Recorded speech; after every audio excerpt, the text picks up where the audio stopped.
Hello friends, Kannada life ಸ್ಟೋರಿನಿಂದ ಪ್ರತಿಯೊಬ್ಬರಿಗೆ ತುಂಬ ಧನ್ಯವಾದಗಳು. Thank you so much universe.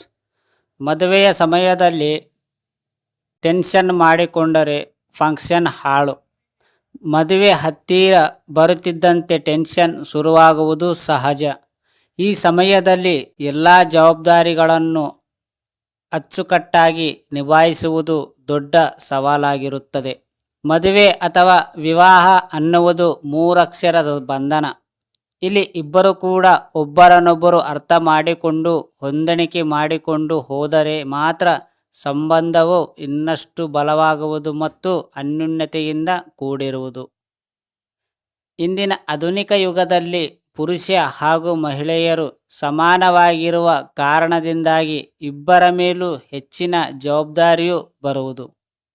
ಅದರಲ್ಲೂ ಮದುವೆಗೆ ಇನ್ನೇನು ಕೆಲವೇ ದಿನಗಳು ಮಾತ್ರ ಇರುವ ಹಾಗೆ ಇದ್ದರೆ ಆ ಸಮಯದಲ್ಲಿ ಹೆಚ್ಚಿನ ಜವಾಬ್ದಾರಿ ಮತ್ತು ಕೆಲಸ ಕಾರ್ಯಗಳ ಒತ್ತಡ ಕೂಡ ಅಧಿಕವಾಗಿರುತ್ತದೆ. ಈ ಸಮಯದಲ್ಲಿ ಉಂಟಾಗುವ ಖರ್ಚು ವೆಚ್ಚಗಳನ್ನು ಜಾಣ್ಮೆಯಿಂದ ನಿಭಾಯಿಸುವ ಕಲೆ ನಮಗೆ ಗೊತ್ತಿರಬೇಕು. ಮದುವೆಯ ಸಂದರ್ಭದಲ್ಲಿ ಸಾಧಾರಣವಾಗಿ ಎಲ್ಲರಿಗೂ ಹೆಚ್ಚಿನ ಜವಾಬ್ದಾರಿ ಮತ್ತು ಕೆಲಸ ಕಾರ್ಯಗಳು ಇರುತ್ತವೆ. ಈ ಸಂದರ್ಭದಲ್ಲಿ ಯಾವುದರಿಂದಲೂ ತಪ್ಪಿಸಿಕೊಳ್ಳಲು ಆಗುವುದಿಲ್ಲ. ಹೆಚ್ಚಿನ ಒತ್ತಡವನ್ನು ತಂದುಕೊಳ್ಳದೆ ಎಲ್ಲವನ್ನು ಬುದ್ಧಿವಂತಿಕೆಯಿಂದ ನಿಭಾಯಿಸುವ ಜಾಣತನ ನಿಮ್ಮಲ್ಲಿ ಬರಬೇಕು. ಅತಿಯಾಗಿ ಮಾನಸಿಕ ಒತ್ತಡವನ್ನು ತಂದುಕೊಳ್ಳುವ ಪ್ರಯತ್ನ ಬೇಡ. ಎಲ್ಲರ ಜೊತೆ ಬೆರೆತು ಈ ಸಮಯದಲ್ಲಿ ಬಂದ ಸಂದರ್ಭವನ್ನು ಸುಲಭವಾಗಿ ನಿಭಾಯಿಸಿ. ಜವಾಬ್ದಾರಿಗಳನ್ನು ನಿಭಾಯಿಸುವ ಕಲೆ ಗೊತ್ತಿರಬೇಕು. ಒಂದು ಗಾದೆ ಮಾತಿಗೆ ಮದುವೆ ಮಾಡಿ ನೋಡು, ಮನೆ ಕಟ್ಟಿ ನೋಡು. ಇಂದಿಗೂ ಕೂಡ ಮನೆಯ ಹಿರಿಯರು ಕೆಲವೊಮ್ಮೆ ಹೇಳುವುದನ್ನು ನೀವು ಕೇಳಿರಬಹುದು. ಅದರಲ್ಲೂ ಮದುವೆಯ ಎನ್ನುವುದು ಮಕ್ಕಳೊಟ್ಟಿಗೆ ಅಲ್ಲ. ಈ ಸಂದರ್ಭದಲ್ಲಿ ಸಾಕಷ್ಟು ಜವಾಬ್ದಾರಿಗಳು ನಮ್ಮ ಹೆಗಲಿರುತ್ತದೆ. ಅವುಗಳನ್ನು ಅಚ್ಚುಕಟ್ಟಾಗಿ ನಿಭಾಯಿಸಿ. ಮದುವೆಯ ಫಂಕ್ಷನ್ ಅನ್ನು ಅಚ್ಚುಕಟ್ಟಾಗಿ ನಿರ್ವಹಿಸುವ ಹೊಣೆ ನಮ್ಮ ಮೇಲೆ ಇರುತ್ತದೆ.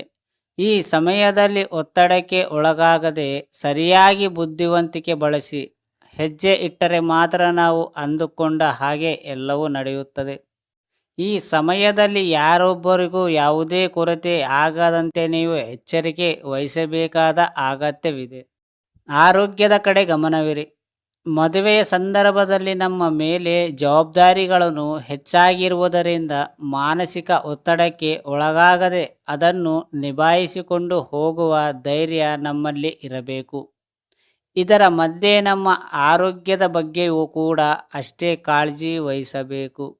ಈ ಸಮಯದಲ್ಲಿ ಓಡಾಟಗಳು ಅಧಿಕವಿರುವುದರಿಂದ ನೀವು ಸೇವನೆ ಮಾಡುವ ಆಹಾರದ ಬಗ್ಗೆ ಹಾಗೂ ಸೌಂದರ್ಯದ ಆರೈಕೆ ಬಗ್ಗೆ, ದೇಹಕ್ಕೆ ನೀಡಬೇಕಾದ ಚಟುವಟಿಕೆಗಳ ಬಗ್ಗೆ ನೀವು ಗಮನವಹಿಸಬೇಕು. ಮಾನಸಿಕ ಒತ್ತಡಕ್ಕೆ ಒಳಗಾಗದೆ ಇರಲು ಯೋಗ್ಯ ದಾನ ಮಾಡಿ. ಮನುಷ್ಯನಿಗೆ ಎಷ್ಟೇ ಆಸ್ತಿ ಇದ್ದರೂ ಅಲ್ಲದೆ ಎಷ್ಟೇ ಹಣವಿದ್ದರೂ ಅಷ್ಟೇ ಮಾನಸಿಕ ನೆಮ್ಮದಿ ಇಲ್ಲದ ಮೇಲೆ ಅವನ ಬದುಕೇ ಅಲ್ಲ.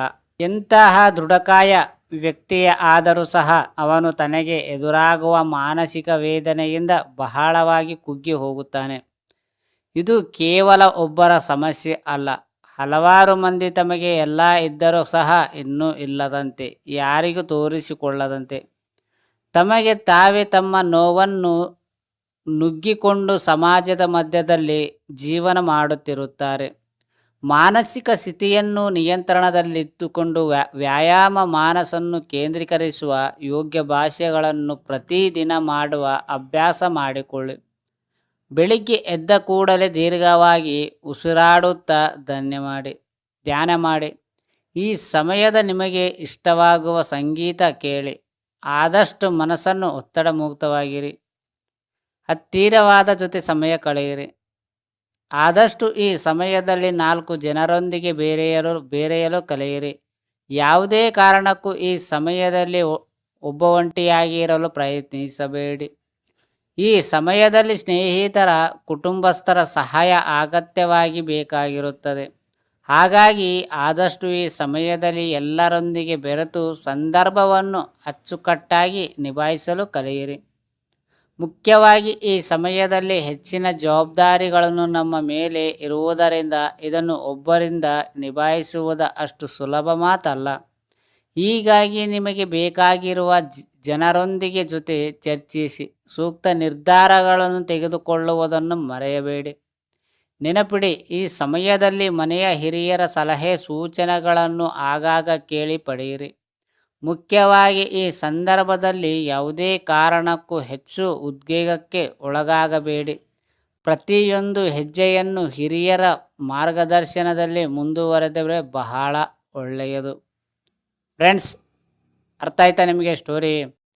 ಈ ಸ್ಟೋರಿ ಕೇಳಿದ ಪ್ರತಿಯೊಬ್ಬರಿಗೆ ತುಂಬ ಧನ್ಯವಾದಗಳು. Thank you so much universe.